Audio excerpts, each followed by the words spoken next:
이렇게 여러분이 이제 이 말씀을 접할 때 이제 여러분 어떻게 해야 하냐면, 여러분들이 이 본문의 내용을 먼저 파악하는 것이 중요합니다.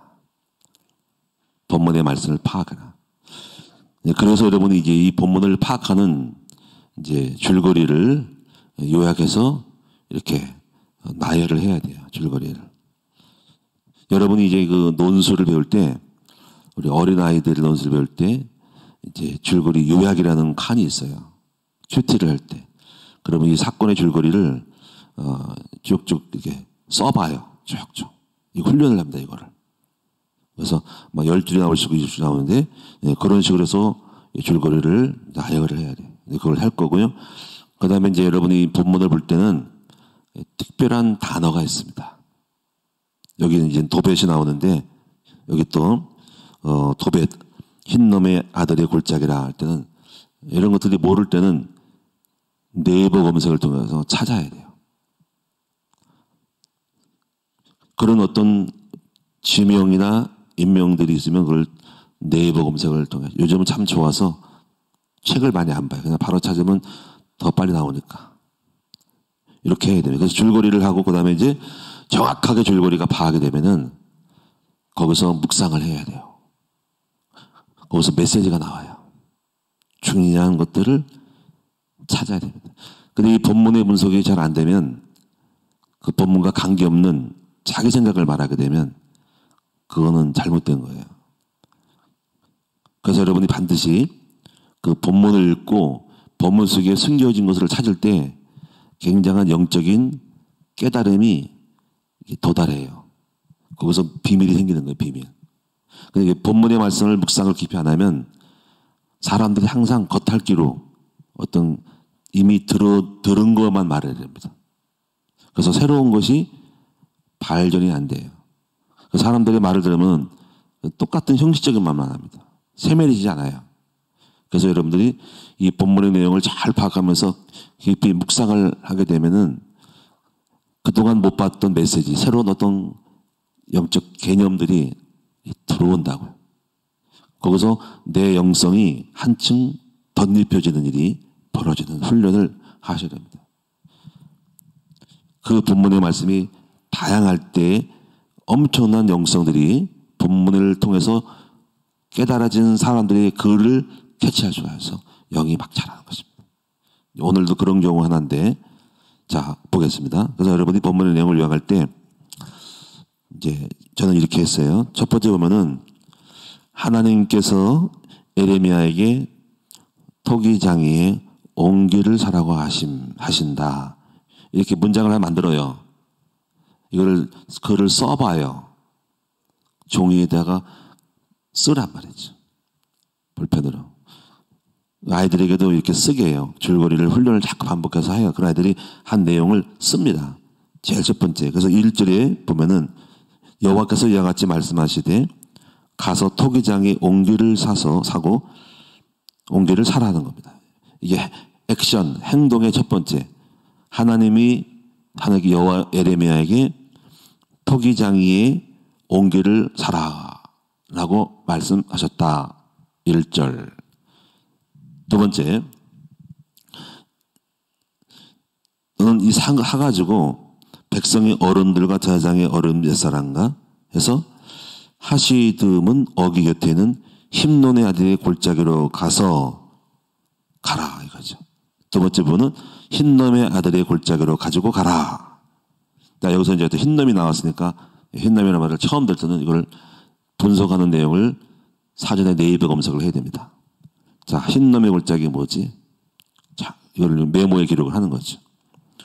찾아보니까 이렇게 되어 있습니다. 여러분 다 찾을 수 있어요. 흰놈의 골짜기는 우상을 섬기던 골짜기고, 그래서 우상에게 아동 인신 제사를 드렸던 곳이라는 거죠.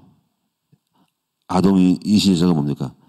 아기들을 우상에서는 우상에게 제물로 드린 장소라는 거예요. 우상 제사, 인신 제사, 사람을 아기를 죽여서 드리는 거야. 이런 장소예요. 그래서 이 장소를 가지고 그래서 이것을 여기 흰놈의 아들의 골짜기라 하니까 아들이란 말은 아들. 아들의 골짜기인데 이거를 도벳으로 불러요. 도벳. 같은 뜻. 도벳은 뭐냐면 다른 상징 의미로 도벳의 뜻은 침을 뱉다. 여러분 침 뱉으면 아유 더러 팍 침 뱉잖아요. 어떤 것은 오물을 만지면 아유 팍 뱉잖아. 그냥 침 뱉음을 당하는 장소라는 거예요. 거기를 생각할 때 더러운 장소라는 거예요. 우상이 있는 장소. 아동 이신에서 그리고 예루살렘에 있는 모든 각종 오물 쓰레기들이 그걸로 가서 갖다 버리는 거야. 여러분 우리가 지금 이 쓰레기 수많은 봉지에 담아있는 쓰레기들이 쓰레기 하치장으로 가잖아요. 우리가. 옛날에 인천에 저 어디 검단 쪽에 지금 인천항 쪽에 쓰레기 하치장이 있는데 지금까지는 모르겠네. 서울에도 상암동 쪽에 쓰레기장이 있었잖아요. 쓰레기장 이런 장소에 지금 그걸 메꿔가지고 상암동 월드컵 만든 것처럼 이 지자체마다 지금 쓰레기 처리를 장이 없어서 제주도도 막 쓰레기장 이것 때문에 지금 쓰레기가 이게 문제인 거예요. 원전 쓰레기도 지금 바다로 방류했다고 지금 일본 지금 그런 문제. 그러니까 쓰레기가 문제라니까. 그렇게 이런 예루살렘에서 버려진 각종 오물들이 바로 거기에 버려지고 소각하는 장소가 있었다는 거예요. 쓰레기를 태워버리는 그리고 우상자를 골짜기. 그러니까 그 골짜기가 흰놈의 골짜기라. 바로 도벳이라 하면 도벳이라. 이렇게 부른 이걸 참고를 해야 됩니다. 그 다음에 세 번째 부분은 6절에서 쭉 그 내용이 나오고 6절에서 보면은 여기를 심판하겠다. 얘가 심판. 얼마나 심판이 센지 6절에 보니까 그러므로 보라 다시는 이것을 도벳이나 흰놈의 아들의 골짜기로 부르지 아니하고 이제 더 나아가서 오직 죽음의 골짜기로 부르는 날이 이를 것이다. 네, 그것에서 어마어마한 이제 도살이 이루어진다는 거죠. 그러니까 그 흰놈의 골짜기가 바로 이제 이것이 이제 한 장소에 국한되지 않고 이스라엘 전체가 바로 도벳이고 쓰레기다 이거지. 이스라엘 전체가 바로 우상이 가득하고 그리고 온갖 오물과 영적인 어떤 보이지 않는 쓰레기들이 오물들이 부정하고 부패하고 타락한 것들이 가득한 그런 도벳같이 침뱉음을 당할 만큼의 바로 그 땅이 이스라엘 땅이라는 거예요. 이스라엘을 상징적으로 흰놈의 골짜기로 표현한 것이죠. 근데 거기서 잔인한 심판이 이루어진다 이거지. 바벨론이 쳐들어와 죽임으로써 이제 더 나아가 죽음의 골짜기로 불려질 날이 올 거다. 그런 얘기입니다. 이게 바로 6절입니다. 6절. 그래서 7절에 거기에 대한 부연 설명이죠. 내가 이곳에서 유다와 예루살렘의 계획을 무너뜨리고 그들로 그 대적압과 생명을 찾는 자의 손에 엎드려지고 이제 그 시체를 공중에 세워 땅의 짐승이 밥이 되고 이 성읍으로 논란과 조롱거리가 되게 하리니 그 모든 재앙으로 말미암아 지나는 자마다 놀라고 조롱할 것이며. 그래서 여러분이 이렇게 설명을 예언을 합니다. 그러면서 이제 예레미야에게 하나님께서 그 옹기장의 토기장의 그 옹기를 가지고 이것을 이렇게 선포를 하고 이렇게 선포를 해가 이런 죽음의 골짜기 될 것이다. 더 이상 이제 완전히 심판할 거다. 그러면서 이제 10절에 옹기를 깨뜨려라. 옹기를 깨뜨려라. 10절에 보면은 이제 옹기를 깨뜨려라. 그리고 이렇게 선포하라. 옹기를 깨뜨리고 선포하라. 너는 함께 가는 자의 목전에서 그 옹기를 깨뜨리고 그들에게 이르기를 만군의 여호와께서 이와 같이 말씀하시되 사람이 토기장의 그릇을 한번 깨뜨리면 다시 완전하게 할 수 없나니. 여러분이 옹기는 굽잖아요. 진흙으로 흙으로 빚고 가마솥에 구워서 근데 이거를 이제 깨뜨리면은 다시 붙일 수가 없어요. 쓰레기통에 들어가는 거지. 다시 재활용이 안 된다 이거지. 그래서 여기서 깨뜨린다고 하는 의미는 뭐냐면 다시 완전하게 갖다가 본드로 붙인다더러 얼마나 흉측하겠어요. 옹기가 아닙니다. 그거는 물을 담을 수 없고 어떤 물건을 담을 수 없는 것 같이 한번 깨트려지는 심판이 되면은 더 이상 복구가 불가능하다. 끝났다라는 겁니다. 자, 이게 굉장히 중요한 의미가 됩니다. 요거를 포커스로 제가 말씀드릴 건데, 근데 그 다음에 좀 진행해 봅시다. 그러면서 이제 그 이유를 설명합니다. 그래서 여기서 에레미야가 도배에서 돌아와서 백성들에게 하나님이 이렇게 옹기를 깨뜨린 같이 심판하는 원인을 설명한다 하는 거죠. 지금 내용 줄거리를 지금 보고 있는 거예요. 그것이 12절부터 13절입니다. 여호와의 말씀이니라 내가 이곳과 그 가운데 주민에게 같이 이 성읍으로 도배같이 할 것이라.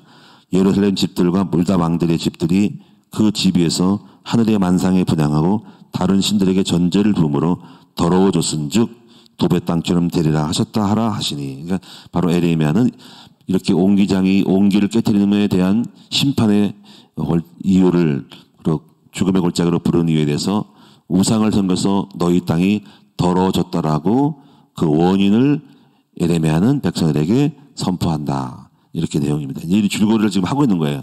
이 줄거리를 갖다 이렇게 하나씩 나열해서 쓰는 겁니다. 훈련을 받는 겁니다. 그러냐 맥이 나오잖아, 그렇죠? 맥이 이거를 이 문장을 잘 수정을 해서 합당한 문장으로 잘 조절해 나가야 돼. 그 다음에 이제 14절부터는 에레미야가 이렇게 이 선포를 했더니 14절에서 15절까지가 그렇게 설명을 했더니 그리고 돌아왔더니 이 임멜의 아들 제사장 밧솔이 여호와의 성전에 이른 총감독인 사람이 바로 에레미야 이 선포했던 옹기 깨뜨리고 선포했던 이야기를 듣고 에레미야를 때렸어요. 에레미야를 때리고 바로 여호와의 성전에 있는 베냐민 문 성전 문 베냐민 문 2층에 2층 거기다가 목에 씌우는 나무 고랑으로 채워뒀다. 목에 씌우는 나무 고랑이라는 목에 씌우는데 무슨 뭐 착고 같은 거죠. 이걸 딱 씌워가지고 에레미야를 갖다가 2층에 가둬버렸어. 이게 제사장이 탁 때리고 에레미야를 너 그런 예언을 하냐 이 나쁜 놈아 때렸어요. 그리고 이 에레미야를 목에 이 칼을 씌워라. 가둬둬라. 이렇게 에레미야가 이 예언했다는 이유로 때림을 막 폭행을 당하고 가뒀습니다. 2층에다가. 인신 구정을 한 거죠.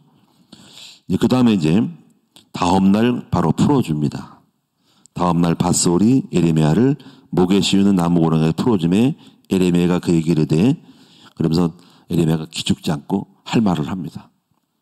여호와께서 네 이름을 밧솔이라 아니하고 마골 미사빔이라 하시니라. 이 마골 미사빔은 이제 너와 내가 여호와께서 너와 네 모든 친구들에게 두려움이 되리라. 이게 너는 두려움이 될 것이다. 이렇게 두려움을 느낄 것이다. 라는 뜻이래요. 그래서 마골 미사빔이라 했다. 그들이 원수의 손에 넘겨질 것이고, 그리고 정확히 설명해요. 유다를 바벨론의 왕의 손에 넘기고, 그 여호와께서 바벨론을 통해서 그가 포로로 너희들을 잡아갈 것이다. 그리고 5절에 보니까 이 모든 성읍의 부와 소득과 모든 기증품과 유다 왕들의 모든 부모를 원수의 손에 넘겨서 그거를 탈취하여 바벨론으로 가져가고 6절에 밧솔 너도 너의 가족과 모든 네 집에 사는 모든 식소들이 다 바벨론 포로 갈 것이고 너는 돌아오지 못하고 거기서 죽을 것이다. 또 너와 너의 거짓 예언을 들었던 사람들도 다 너와 같이 그렇게 될 거다 하면서 이제 에레미야가 할 말을 딱 하고 선포를 합니다.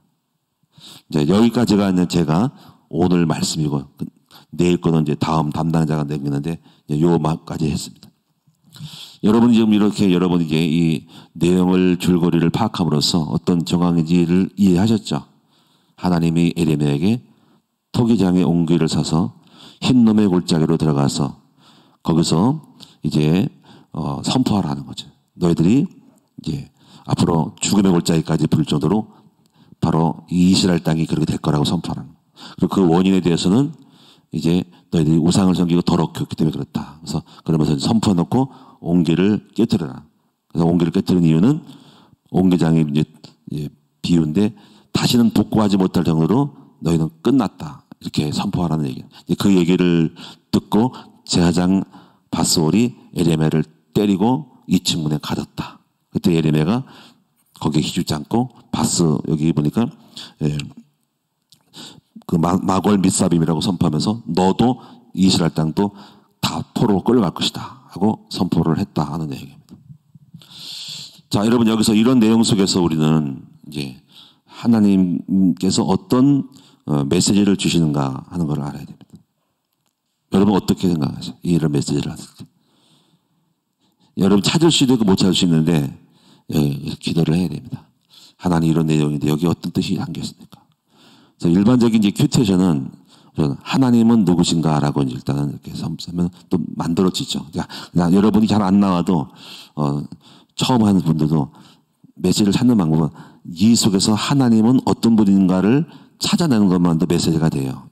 그렇게 하셔야 됩니다. 하나님 어떤 분인지, 저는 그 하나님 어떤 분인지에 대해서는 하나님은 한번 심판할 때 돌이키지 않을 수도 있는 하나님이다라고 할 수도 있겠죠. 근데 저는 여기서 어떤 걸 찾냐면은,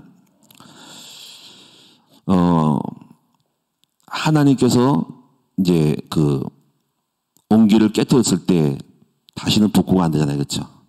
복구 안 될 때가 있다는 거지. 이제 끝날 때가 온다는 거죠. 그럼 이 말은 뭐냐면 다 끝나기 전에 바로 구원의 기회가 때도 있음을 알아야 한다는 겁니다. 다시 말하면 여기서 이제 우리가 이걸 여러분 영적 세계를 할 거 뭐냐면 구원의 문이 열릴 때가 있어요. 이 구원이 열리고 나서 구원의 문이 닫힐 때는 회개하거나 주님을 믿을 기회가 없다는 걸 알아야 됩니다. 그래서 잠언서처럼 전도처럼 범사에 때가 있고 기한인데 구원의 문이 우리에게 한번 왔는데 지나가면 끝난다는 거야.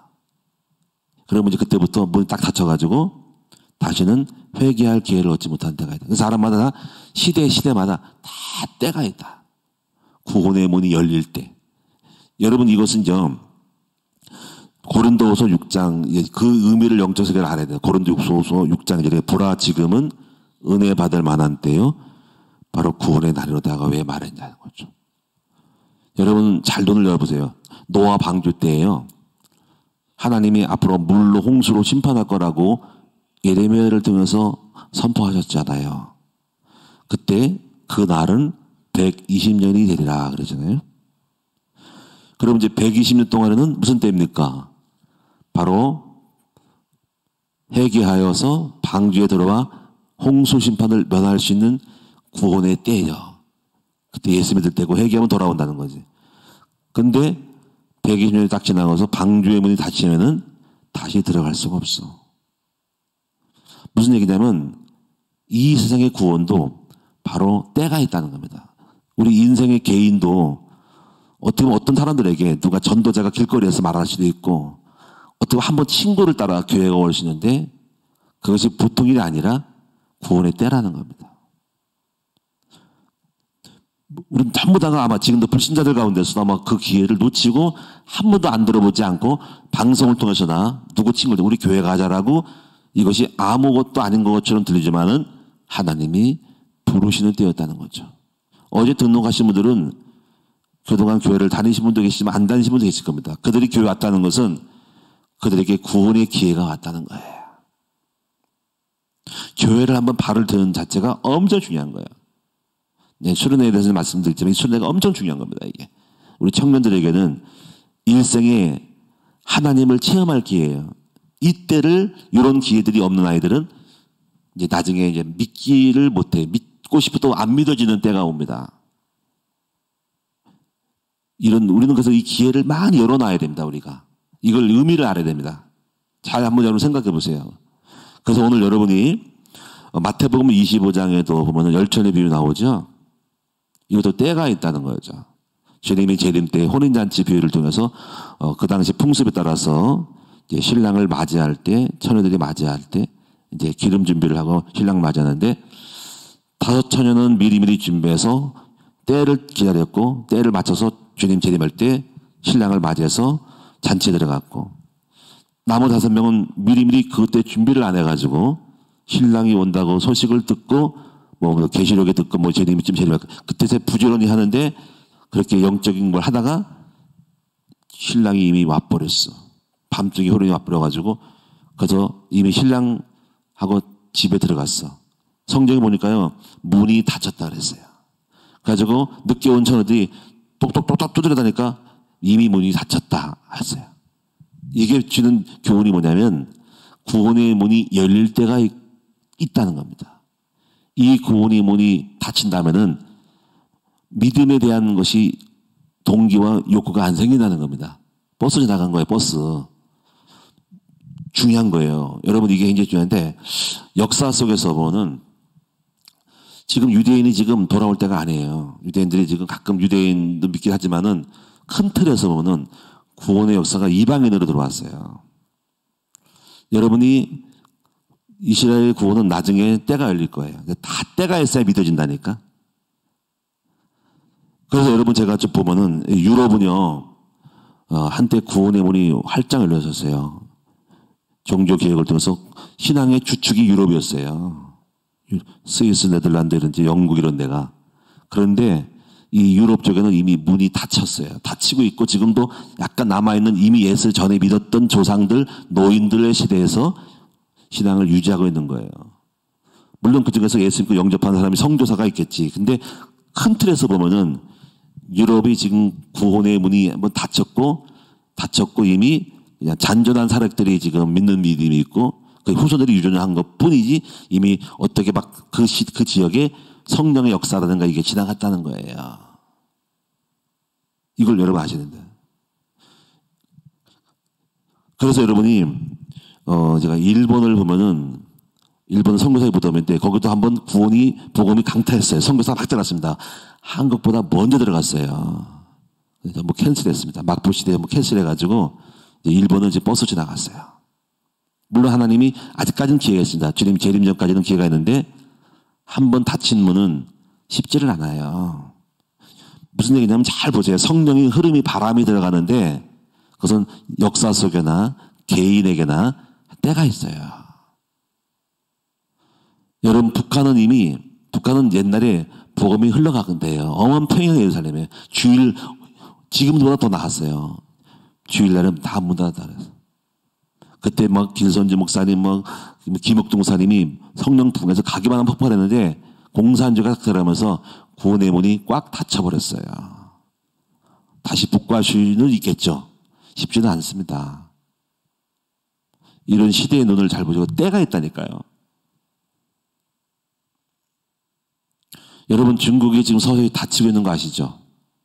여러분 중국은 우리나라보다 먼저 복음이 들어가서 여러분이 워치만이라든가 수많은 선교사들 이름을 엄청 많잖아요.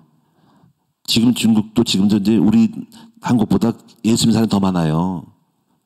거의 지하교인이 엄청 많다는 거죠. 아마 제가 듣기로는 좀 지금 줄었는지 몰라도 1억 명이라는 거죠. 근데 지금 모택동 공산주의가 들어가고 자유개방하면서 들어왔다가 지금 서서히 삐 하고 철문이 닫히고 있어요. 시진핑 시대에서. 옛날로 희귀해. 공산주의로 완전 희귀합니다. 좀 열어놨다가 지금 또 무슨 발표했잖아요. 작은 교회는 전부 통폐합하고 연결부터 시작해가지고 큰 교회로 전부 몰아넣는다. 정부가 감독하기 딱 좋게. 너무 산만에 퍼져 있으면 안 되니까 폐쇄하고 몇 군데만 잡아놔라. 여기서 철저하게 설교 감독하고 거기에 들어온 사람 다 감독하고 정부 정책에 따라서 하고 처벌하겠다. 다 색출하라서 지금 선거설 다 철수했습니다. 큰일 났어요. 지금 이제 아마 기독교의 세력들에 대한 것들을 감독하고 아마 무너뜨리려고 할지도 몰라요. 그러니까 지금 이 만방국제학교도 그동안 신앙생활을 애들이 가르쳤다면 그 학교도 위험할 수 있어요. 만방국제학교. 최하지 목사님 있잖아요. 박사오잖아. 이렇게 딱 생각하는 거예요. 공산주의가 저것을 가만두지 않을 텐데 아마 분명히 꾸미고 있을 거야. 저게 기독교 사상을 전파할 때 공산주의 입장 볼 때는 공산주의 입장은 사상의 암덩어리가 되는 거죠. 그럼 아마 지금 계속 감시하고 있을지 몰라요. 그 박사님. 뭔가 이렇게 휴대폰 조사하고 아마 동향을 다 볼 겁니다. 아마 그분이 아마 우리 교회 오는 것도 알 수 있을지 몰라요. 거기에 큰일 한 사람들은 다 조심해야 된다. 여러분 이런 부분이 굉장히 왜냐하면 그들은 지금 철저하게 조사에 감독해가지고 요주인물들에 대한 감찰하고 휴대폰 감청 다 할 거는 거죠. 자, 여러분들이 그래서 이런 지금 중국이 문을 닫히고 있고 서서히 삐거도 큰 대문이 열렸다가 근데 한번 닫히면은 다시 돌아오기 쉽지 않죠. 한국은 어떨까요? 한국은 아직까지 유효한데, 아직까지 우리 그 보세요, 우리가. 근데 우리 큰나무 교회가 전도가 잘 되는 편이에요. 이상하잖아요, 그렇죠? 근데 다른 교회 그렇게 안 돼요. 그럼 큰 틀에서 보면 약간 문이 닫히려고 그래요. 해질 저녁이 되는 거죠. 근데 기회가 얼마 없을까? 굉장히 구원의 문이 아직까지 전 세계적으로는 우리 한국이 유효해요, 유효해. 우리나라 같은 나라가 없어요. 그렇잖아요. 한번 보세요. 일본, X. 중국, X. 대만, 불교, X.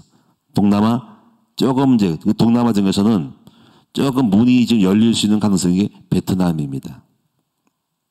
라오스나 캄보디아는 공산이 센데 지금도 잡지만 그래도 괜찮고 중앙아시아가 동거가 좋죠. 몽골이 지금 어떻게 보면 순수해서 몽골도 거기 복음이 들어가야 된다. 근데 중요한 남은 게 인도예요, 인도.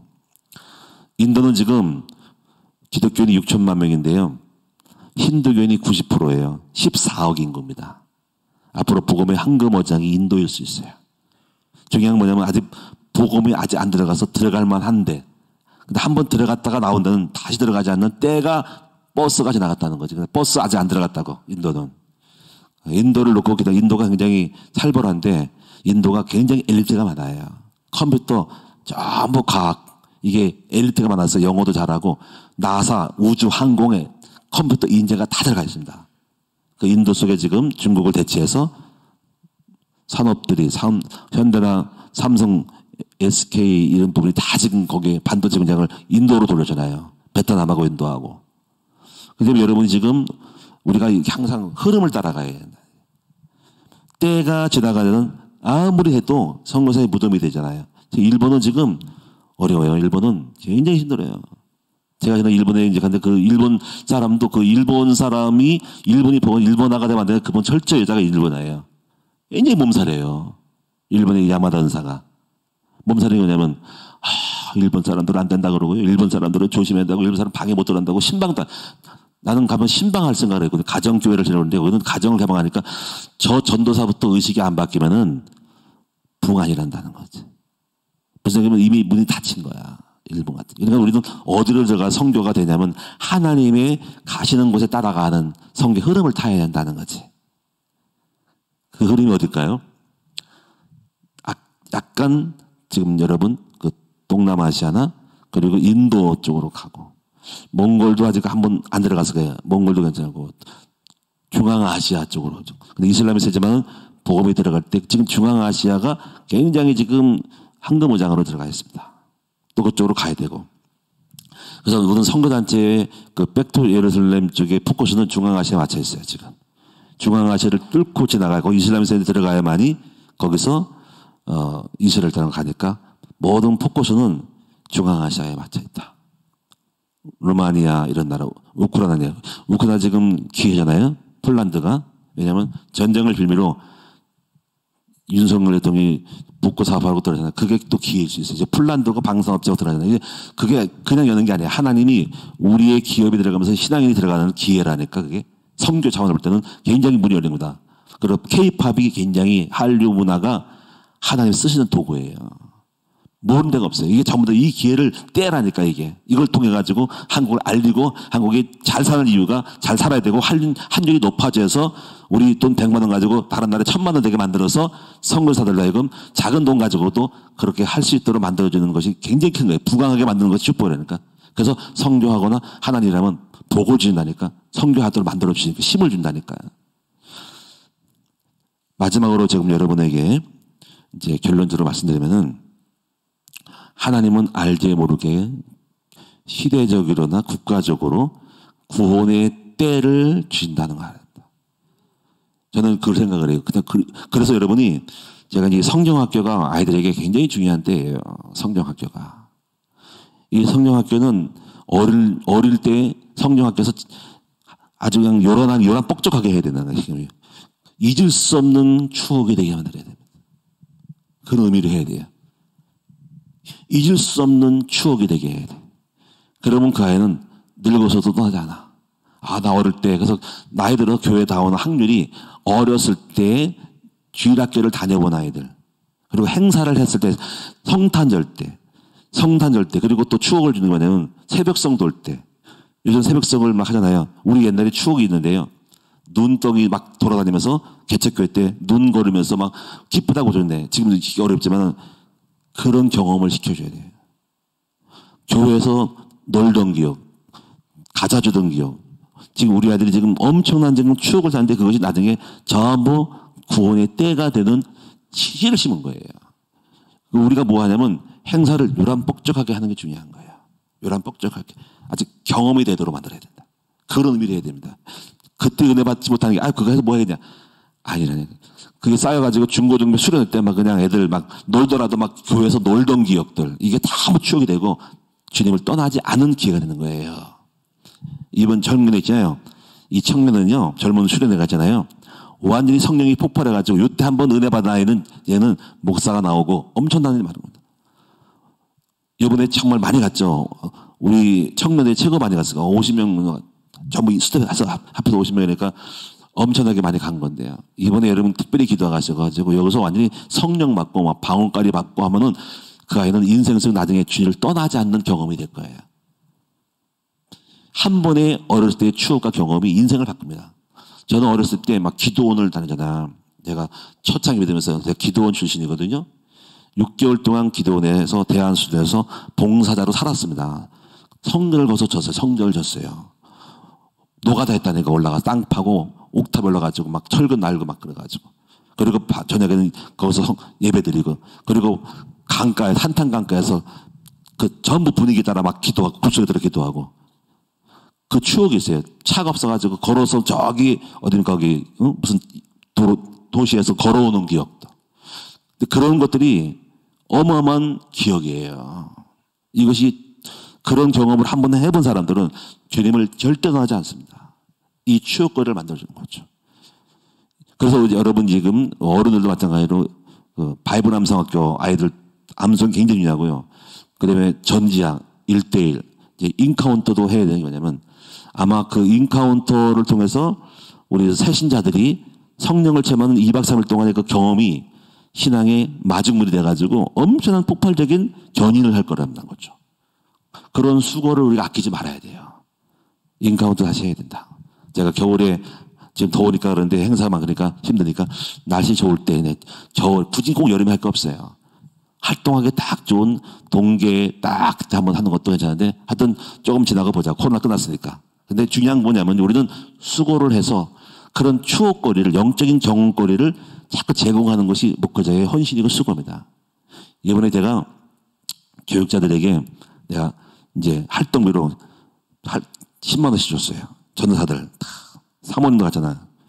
너무 수고 그러니까 신나가지고 하던 자꾸 동기를 저기 하는 것밖에 없어. 여러분이 이번에 폭발적인 역사하도록 기도를 부탁을 드릴게요. 자, 여러분 기도하겠습니다. 아버지 하나님, 우리 아이들을 추억거리를 만들고 잊을 수 없는 영적 경험을 하게 해주세요. 우리가 대안학교를 하는 이유도 그렇습니다. 이 대안학교를 통해서 아이들이 완전히 영적인 아이들로 자라기를 원하고 아버지의 홀리들이 우리 유치원 아이들이 왜 유치원에 다녀야 되냐. 아이들이 기도해주고 하나님을 만나는 경험이 중요합니다. 우리는 단순하게 공부를 가르치는 것이 중요한 것이 아니라 우리는 아이들에게 영적 체험을 해야 해요. 이거를 모르고 하면은 헛되어지는 것입니다. 오늘 이 시간 우리가 해야 할 일을 잘해서 아버지 오늘 구원의 때를 놓치지 말고 구원의 기회를 잡아서 다 주 앞에 돌아오게 만들 수 있는 영적 수고로움을 우리가 할 수 있도록 우리를 통해서 일하시기를 원하옵고 기도합니다. 하나님께서 이제 구원의 문이 닫히기 전에 노아 방주의 문이 닫히기 전에 혼인잔치의 문이 닫히기 전에 아직도 기회가 있음을 감사하지만 이제 한국에 이 기회가 있을 때 열심히 부지런히 전도해서 내 자식들, 내 남편, 내 자녀들 버스 지나가면 다시 돌아오지 않고 그냥 종교생활을 할 수밖에 없고 아니면 어쩌면 영영이 교회를 빠이빠이 할 수도 있습니다. 아버지 오늘 이 기회를 알고 그 때를 알고 구원의 때를 놓치지 말고 콜링할 수 있는 콜링으로 할 수 있는 우리 도구가 될 수 있도록 도와주옵소서. 감사드리며 예수님의 이름으로 축복하며 기도하옵나이다. 아멘. 하늘에 계신 우리 아버지여